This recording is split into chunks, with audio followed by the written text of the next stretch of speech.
Mulheres Elétricas, com Carol Gilberti.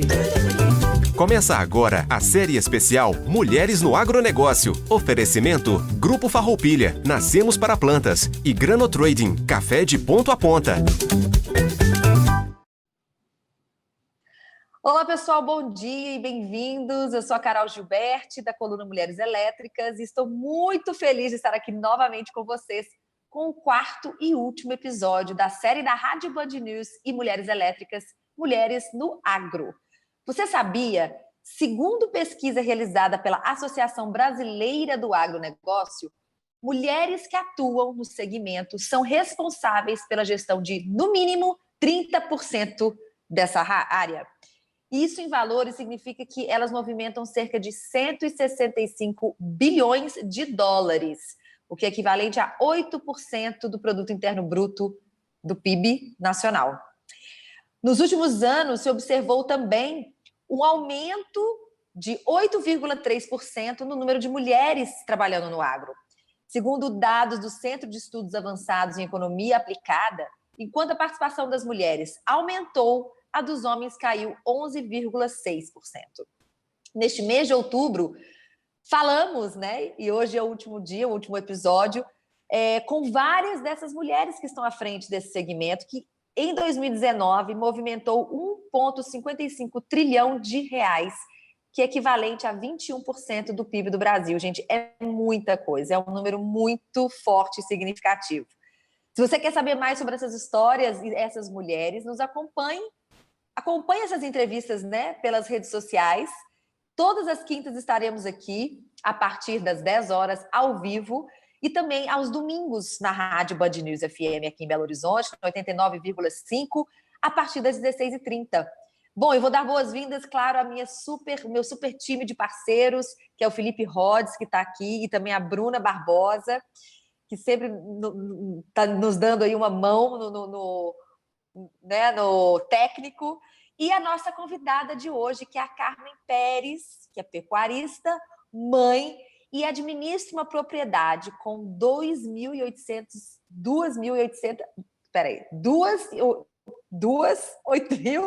cabeças de gado, é isso mesmo, né?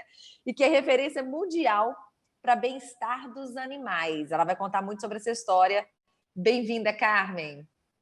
Bom dia, muito obrigada. Estou muito feliz de estar aqui com você hoje para o nosso bate-papo.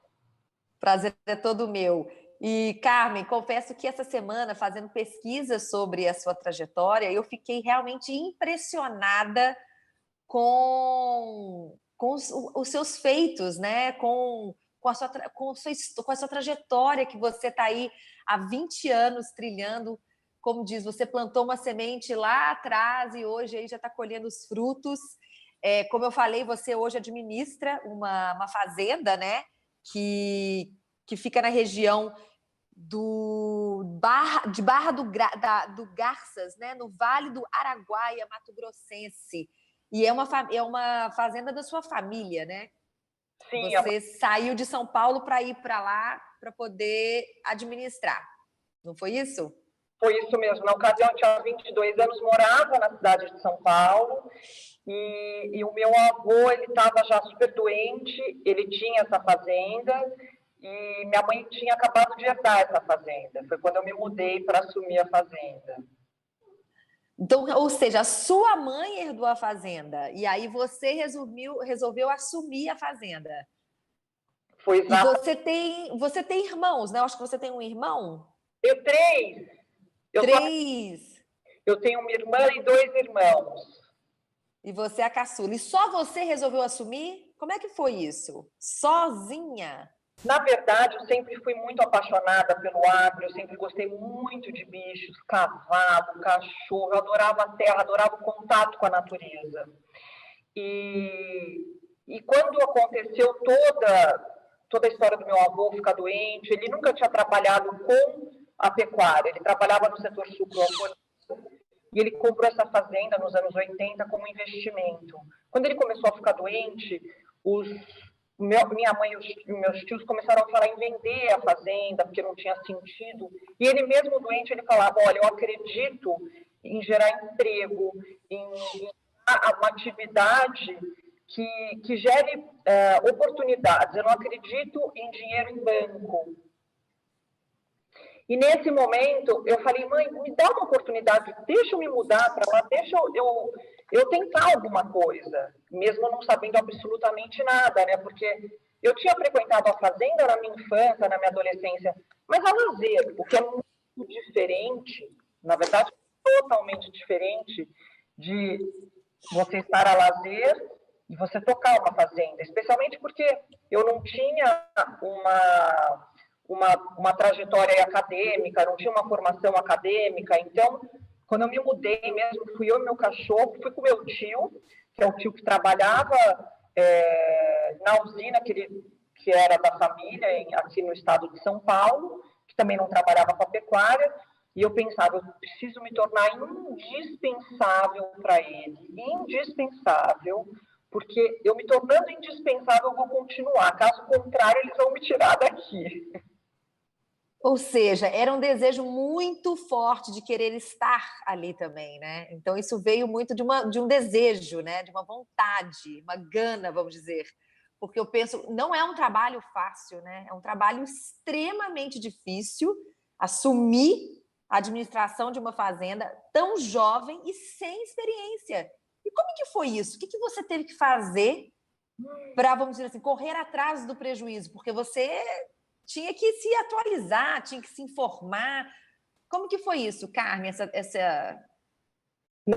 Aposto que teve muitos desafios, né? Muitos desafios. Era uma fazenda maior, porque era uma fazenda, eram 3 fazendas, né? Minha mãe ficou com um pedaço, eram 3 retiros. E eu acho que eu estava tão obstinada em querer aprender, em querer ficar, em mostrar que era possível, que eu era capaz de poder assumir essa fazenda, que eu todo dia eu saía, arreava o meu cavalo e eu fui conhecer cada pedaço da fazenda. Então, eu saía com um caderninho e eu perguntava o que tem nesse pasto. Esse pasto tem tantas vacas paridas, esse pasto tem tantas novilhas, esse pasto tem tantos garrotes. Mas eu confesso que em muitos momentos eu não entendia nada do que eles estavam falando, porque para mim era um desafio enorme, enorme. Mas eu tinha muita vontade. Eu acho que a vontade, acima de tudo, me fez seguir em frente. E entender um pouco, entender também das pessoas que trabalhavam, da equipe que trabalhava na fazenda, das famílias que moravam lá. A gente começou também a contratar os consultores para nos dar um norte de planejamento em todos os aspectos, né? Reprodutivo, financeiro, de manejo de pastagem. E eu acho que tudo isso foi me orientando, mas às vezes eles falavam umas coisas que eu não fazia ideia. Eu falava, nossa, ele está me falando isso, eu vou perguntar, eu vou ter coragem de perguntar. E eu perguntava, eles até riam, porque eram perguntas que eles... Essa aí é moça da cidade mesmo, né? Muito bom. Todos os dias eu estava com a minha camisa de manga comprida, com a minha trança, que até hoje é meu uniforme, né? Meu chapéu, minha calça jeans e minha bota. Eu vejo as fotos que eu encontro suas nas matérias são com esse traje. Bem estilosa, mas típica, né, do estilo da Amazonas, assim, né? De você em cima de um cavalo, com o chapéu, aquelas roupas próprias, mas muito, muito linda, né? Porque você é maravilhosa. E se colocando aí no meio para enfrentar essa dificuldade, uma mulher, assim, de muita garra e coragem. Eu acho que você teve muita coragem e vontade. E você falou tudo, a vontade nos faz a vontade fazer. Quebrar as barreiras, né?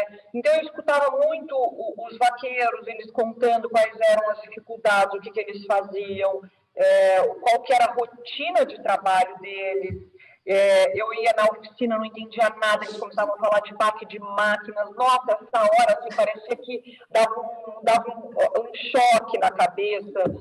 E eu acho que aos poucos, porque no começo eu não era capaz de fazer um filtro para entender o que eles estavam falando, se tinha sentido, se não tinha sentido. E aos poucos, familiarizando com tudo isso. Demorou um pouco, né? Acho que demorou um bom tempo. Mas até o momento que esse meu tio começou a me deixar sozinha na fazenda. No primeiro ano, ele até falou, olha, Carmen, nós vamos contratar um gerente. Tentamos contratar um gerente, não deu certo. E depois de um ano que eu estava lá, ele falou, olha, agora vamos fazer o seguinte, você vai ser a gerente da fazenda. E eu falei, ai, nem acredito. Ufa! Depois eu acho que aos poucos tudo isso foi desenrolando, eu fui me familiarizando mais com tudo, né? Eu fui percebendo a importância de trazer a equipe perto, de valorizar a equipe, de treinar a equipe, de trazer as famílias, porque não é só a equipe, quando a gente fala da equipe, o envolvimento das famílias é fundamental em tudo isso. Então, eu passava aí na fazenda 30, 40 dias seguidos. Eu levei um cachorro meu que eu amava, então eu ficava eu e esse meu cachorro direto lá. Voltava para São Paulo, passava 10 dias, voltava para a fazenda. Então, foi assim, muito intenso esse aprendizado. Eu acho que eu não tinha tempo de pensar. Eu acho que eu estava tão mergulhada no aprendizado, em tudo que eu estava vivendo, que não dava tempo de eu pensar, nossa, está difícil, não está difícil, o que eu estou vivendo, o que eu não estou vivendo. Eu estava muito mergulhada em agarrar com todas as minhas forças a oportunidade que eu estava vivendo. Isso é extremamente importante. E você encontrou vários desafios, né? Que você começou a entender os gargalos ou as falhas do processo. Inclusive, hoje, vocês são referência, né, de bem-estar dos animais, né? Uma fazenda que tem aí inovações que foram implementadas nos processos. Aí você fala assim, nossa, mas o que as pessoas podem pensar, o que o bem-estar do animal tem a ver com o sucesso, né, ou o resultado de uma fazenda? Então, eu queria que você começasse a nos explicar quando foi que você começou a entender que essas intervenções que você começou a enxergar e a implementar eram necessárias para o sucesso, né, do resultado, inclusive do bem-estar dos animais? Como que é isso? Porque eu já li, mas eu quero que você explique aqui para os nossos espectadores e os ouvintes, para eles entenderem o que isso quer dizer no dia a dia de uma fazenda. Tá. Na verdade, assim, quando eu comecei a frequentar maternidade, curral, eu via um manejo que não existia uma harmonia. Grito, uma adrenalina muito forte. E eu pensava, não é possível trabalhar e viver dessa forma. Por que será que é feito assim? Mas eu também desconheci uma outra forma. Mas aquilo começou a me incomodar profundamente ao longo do tempo. E eu comecei a buscar como que eu poderia fazer diferente. Mas eu andava na fazenda perto, na fazenda a 200 quilômetros, e os manejos eram todos iguais. Tudo igual. Era grito, era pancadaria, era sempre igual. E um dia, com meu marido, que na época era namorado, eu fui conhecer uma fazenda que ele falou, você precisa conhecer essa fazenda, de um senhor em Goiás, que ele já faleceu. E eu fiquei muito impressionada, porque aquilo parecia que eu estava num outro mundo. Era tudo muito calmo, muito tranquilo, os animais passavam a passo, era uma harmonia total entre homem e animal. E foi quando eu cheguei no nome do professor Matheus Paranhos.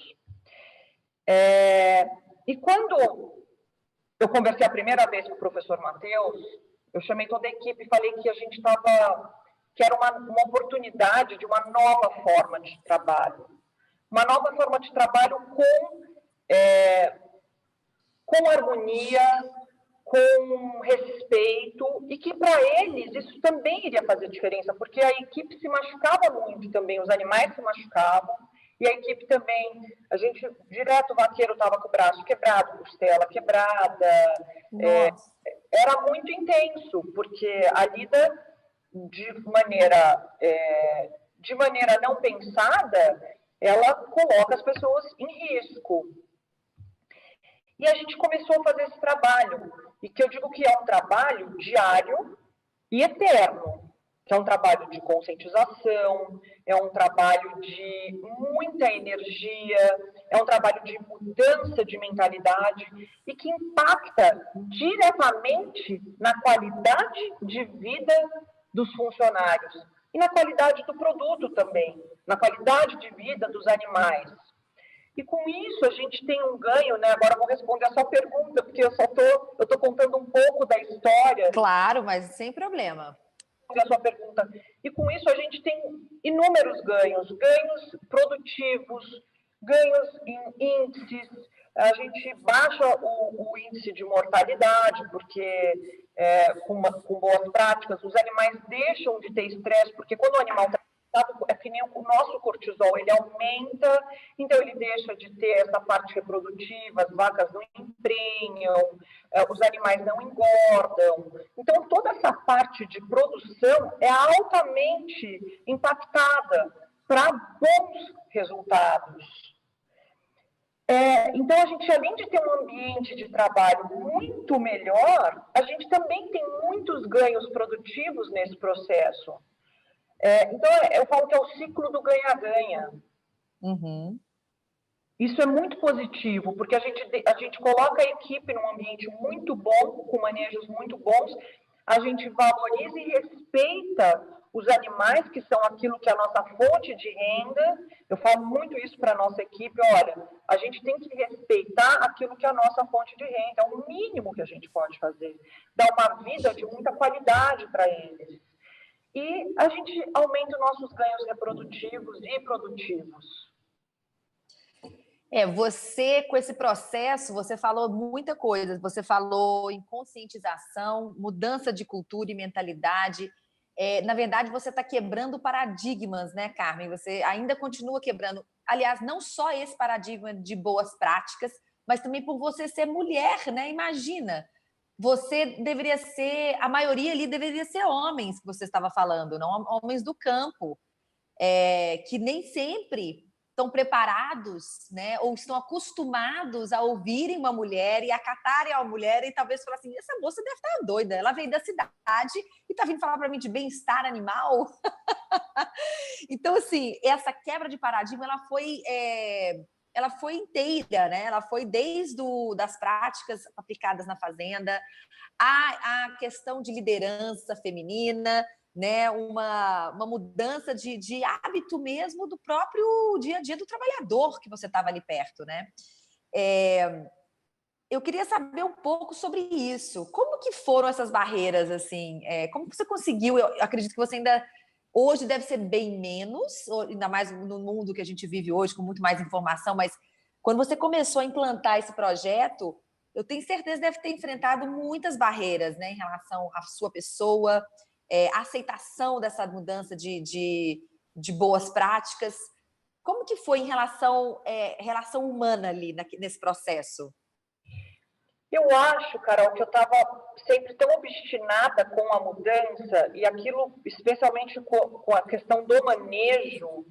A primeira vez que eu chamei a equipe, que eu falei que o professor Matheus estava indo para a fazenda, tem quase 14 anos, eu falei assim, eu não frequento mais curral. Então, ou a gente muda completamente o nosso jeito de trabalhar, ou eu definitivamente eu não sei o que vai ser da continuidade da fazenda. Porque eu estava decidida que, da forma antiga, eu não queria mais trabalhar, não era mais possível ter práticas daquela maneira.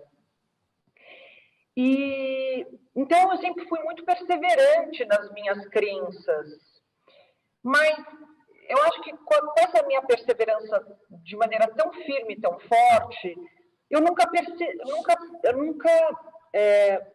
tive essa percepção de não aceitação. Eu acho que hoje, mais madura, é que eu percebo. Só hoje, depois, ainda bem, né? Acho que só hoje, mais madura, que eu percebo que existe resistência. Eu acho que, não só pelo fato de eu ser mulher, mas pelo fato de serem manejos diferentes, de serem práticas diferentes. Então, quando eu percebo essas resistências, eu sempre respiro fundo, e daí eu trago, eu converso, porque eu acho que tem um lado muito importante da mulher também. Eu acho que a mulher, ela tem esse lado do instinto materno. Então, a presença da mulher numa fazenda, ela traz uma harmonia para as famílias, ela escuta os funcionários, ela escuta a equipe, e isso por si só já é um equilíbrio tão grande para a equipe, para a união da equipe. Então, acho que tem vários lados, né? Mas nesse lado específico do manejo, quando eu percebo que está tendo alguma resistência mesmo, eu trago todos para o escritório, aí eu mostro os slides, eu falo o porquê dos animais, eu mostro o comportamento deles, eu continuo fazendo isso a cada visita que eu vou dar visita, né? Eu passei 70 dias lá.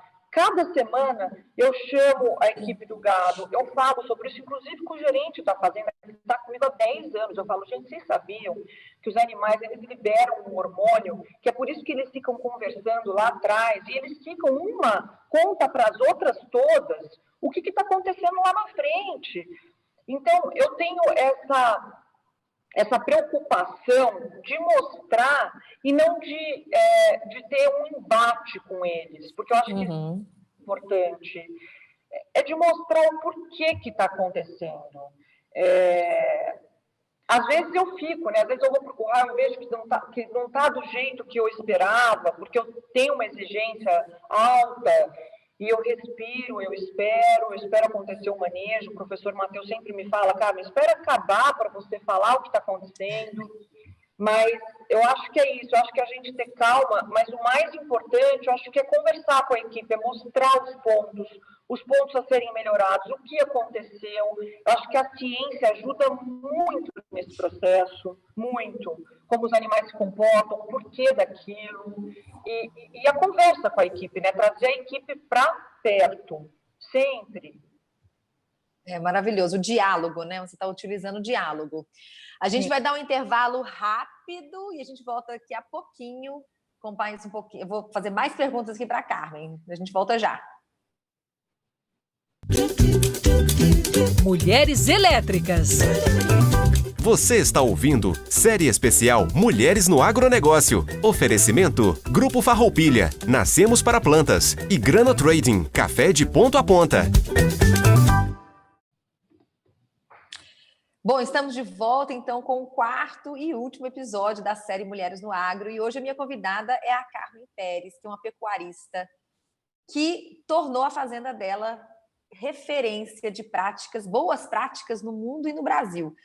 Então, ela está aqui contando um pouco dessa trajetória de 20 anos, né? Quando ela foi assumir essa fazenda da família, e hoje, como que ela vem colhendo esses frutos de muito trabalho, perseverança, né, e quebra de paradigmas.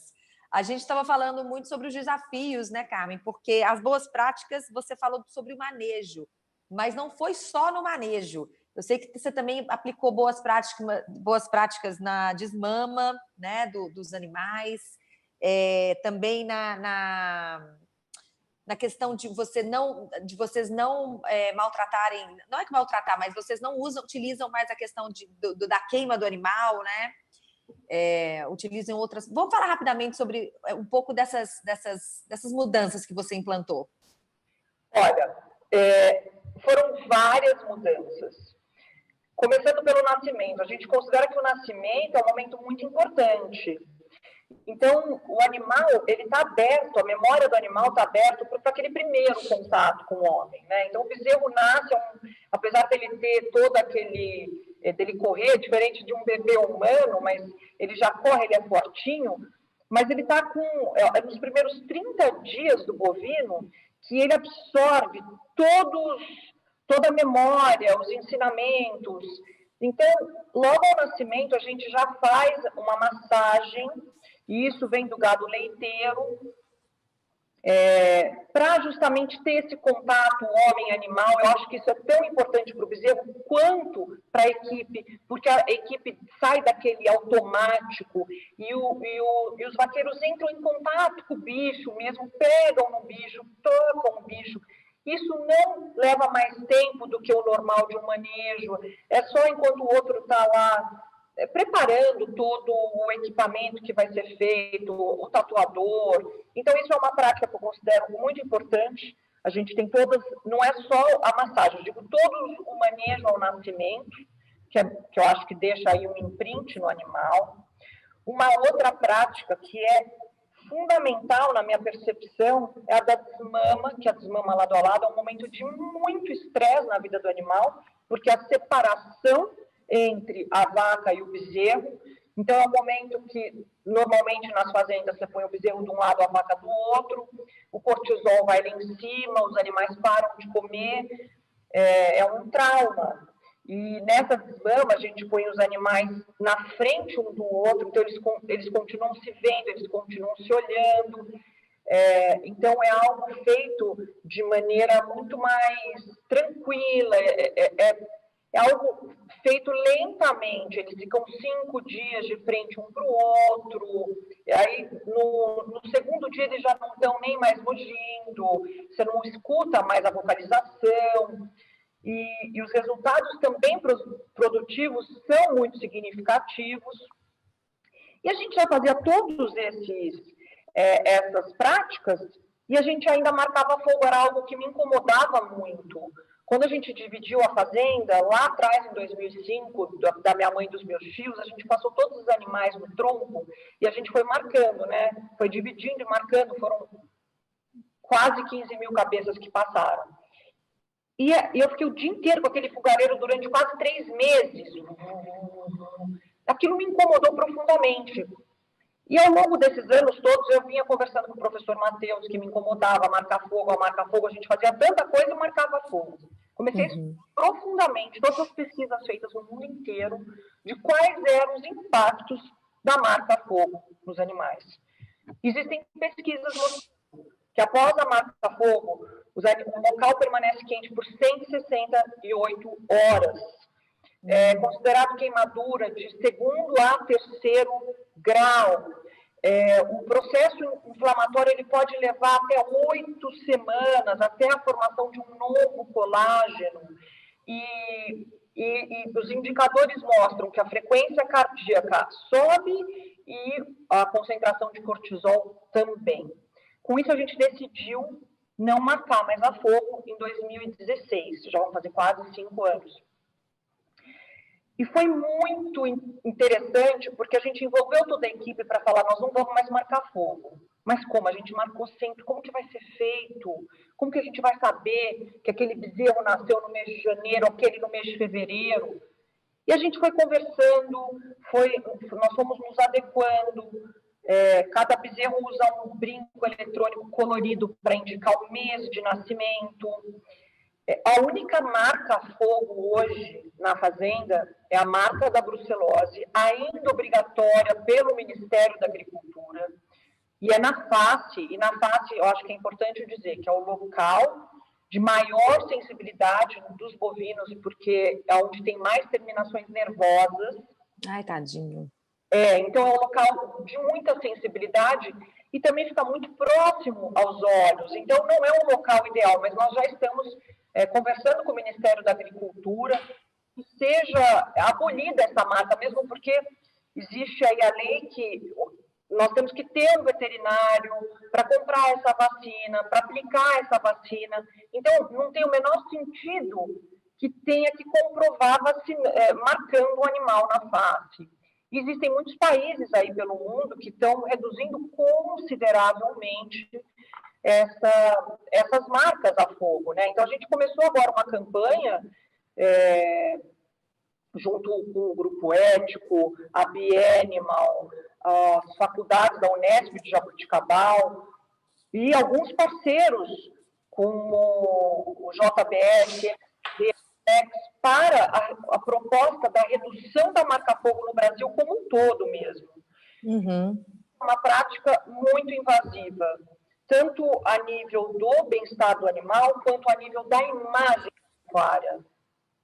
A PETA, em 2016, é uma ONG que tem muita força, ela fez aí uma campanha internacional mostrando o Brasil, né, o maior produtor de couro que tem, o maior processador de couro, mostrando um bezerro sendo marcado a fogo na face. Então, acho que todas essas práticas a gente tem que considerar a nível de bem-estar, a nível de imagem. E é importante dizer também que o animal, depois de um processo de uma marcação a fogo, ele se torna muito mais reativo nos manejos subsequentes. Então, é claro, porque o animal tem uma memória, o bovino tem uma memória muito boa. Tudo aquilo que é feito com ele vai ficar registrado na memória. Se você dá um manejo bom, ele aprende que ele vai passar para o curral. Quando você soltar, vai ter um sal proteinado, que ele vai comer, que ele não vai ser, enfim, que não vai ser nada invasivo, ele vai voltar, vai ter um bom manejo. Agora, ele vai passar no curral, vai ter uma marca fogo. Uma coisa é ter uma, outra coisa é ter 15, né, de associação, de programa de melhoramento genético. Então, acho que é esse tipo de conscientização. Não é abolir por completo, mas é diminuir. Então, acho que todos esses manejos na Orvalho das Flores foram muito importantes. O manejo ao nascimento, a desmama, a marcação a fogo. Mas eu gosto de dizer que todos os momentos com os animais, todos os manejos, a gente tem que aproveitar para deixar uma marca positiva. Uhum. E todo mundo se beneficia, toda a cadeia produtiva. A gente, como produtor, porque os animais eles vão ter um ganho melhor, a equipe, porque é muito mais fácil e muito melhor trabalhar com animais calmos, e a pecuária brasileira, com toda essa imagem, né? Porque fazer o bem faz bem. Sim. Eu fico muito empolgada em falar sobre esse tema de marcação a fogo, eu acho que é um tema importante. Claro, eu acho que isso aí mostra, é até, como se diz, contraditório falar isso que eu vou falar, mas você humanizou o processo, né, dos animais. Então, é trazer essa humanização no sentido de bem-estar mesmo, igual você fala, é trazer o carinho e atenção e entender que aquele animal ele sofre, né, com algumas ações do humano. Eu acho que eu gosto muito de dizer que tudo isso que a gente fala, que eu falo, é muito baseado em ciência, é muito baseado em dados que foram pesquisados. Eu fico muito feliz de ter o grupo ético, o professor Matheus, dentro da fazenda, que fazem muitas pesquisas. Agora a gente estava fazendo esse ano a pesquisa da desmama lado a lado. A gente fez a pesquisa da marcação a fogo, já tem 3 anos, junto com uma faculdade da Suécia, de Uppsala, para mostrar essa junção do campo e da ciência é muito importante, porque não fica uma coisa abstrata, né? O animal sofre, o animal não sofre. Eu acho que é muito importante a ciência estar aliada a essas práticas de produção.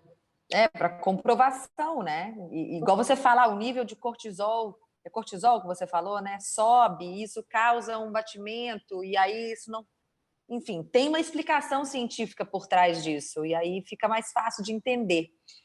Eu queria agora...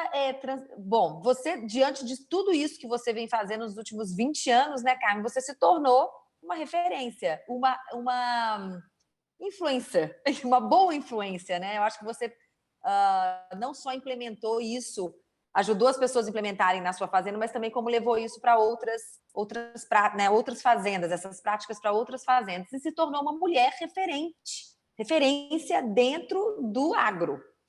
E um pouquinho antes da nossa entrevista, você estava falando muito sobre mulheres no agro. Quais são os impactos de termos mais mulheres no agro? O que você acha que nessas próximas ações, nos próximos anos, como que você acha que isso vem mudando? Quais são os benefícios? O que você acha que você colaborou por ser mulher? Você falou muito sobre como que a mulher age dentro do campo, né? Ela quer ouvir, ela quer cuidar, a gente tem esse lado cuidador, a gente fala muito sobre os soft skills, né? Que está muito dentro da mulher, que é a empatia, ouvir o outro, entender a dor do outro. Queria que você falasse um pouquinho sobre essa experiência por ser mulher e os impactos positivos disso dentro do agro. Eu acho que é isso, eu acho que a mulher tem esse perfil acolhedor. E primeiro eu acho que é muito importante dizer que eu acho que a combinação, a junção numa gestão do homem e da mulher eu acho que ela traz características muito positivas para qualquer gestão, porque traz um balanço. Então, eu acho importante dizer isso. E eu acho que a mulher, ela traz essa coisa do acolhimento, ela escuta, ela traz essa empatia, ela traz acho que justamente isso vem de uma habilidade materna, ela escuta com empatia, ela é flexível, a mulher, ela tem essa capacidade de compreender, ela tem essa preocupação com essa parte social, com as boas práticas de maneira geral.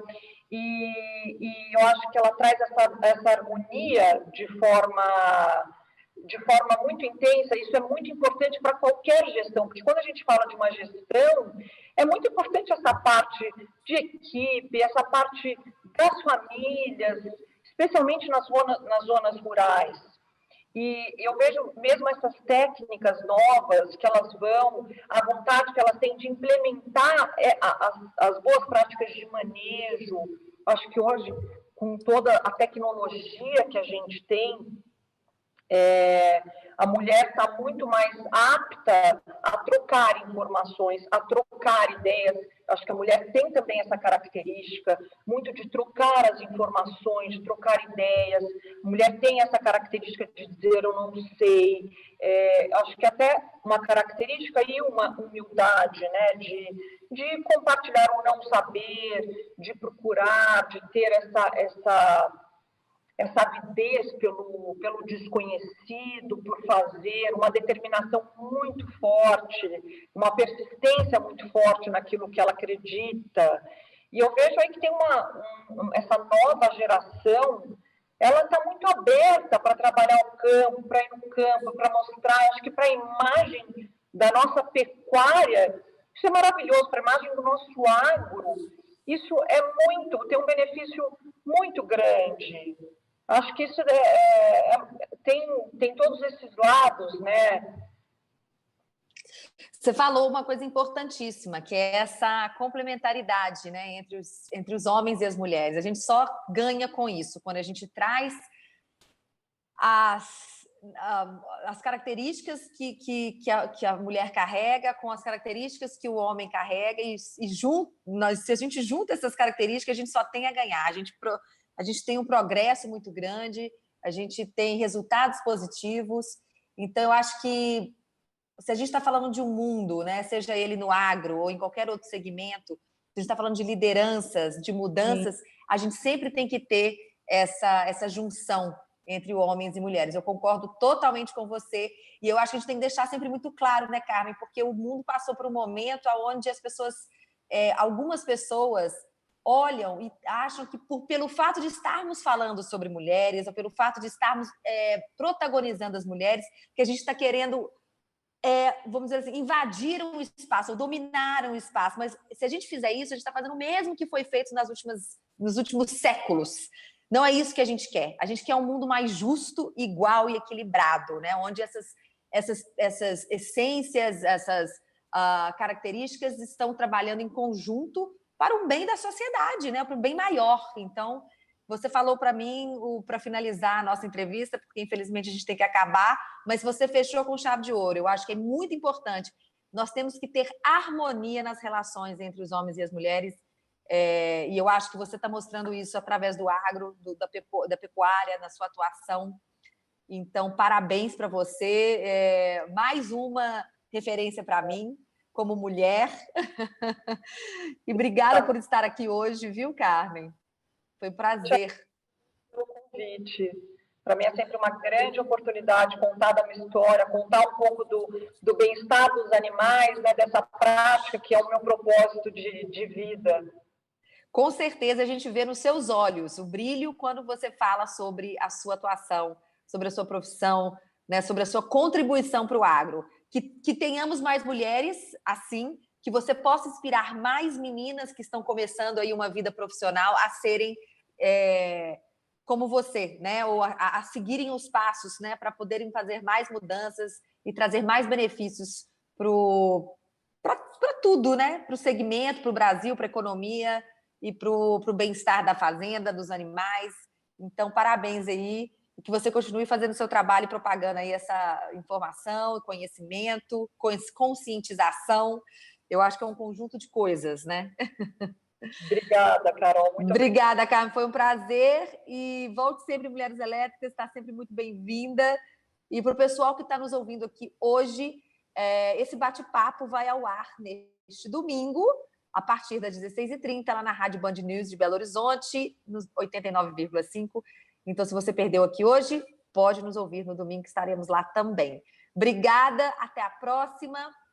Foi um prazer, Carmen. Tchau, pessoal. Obrigada. Mulheres Elétricas.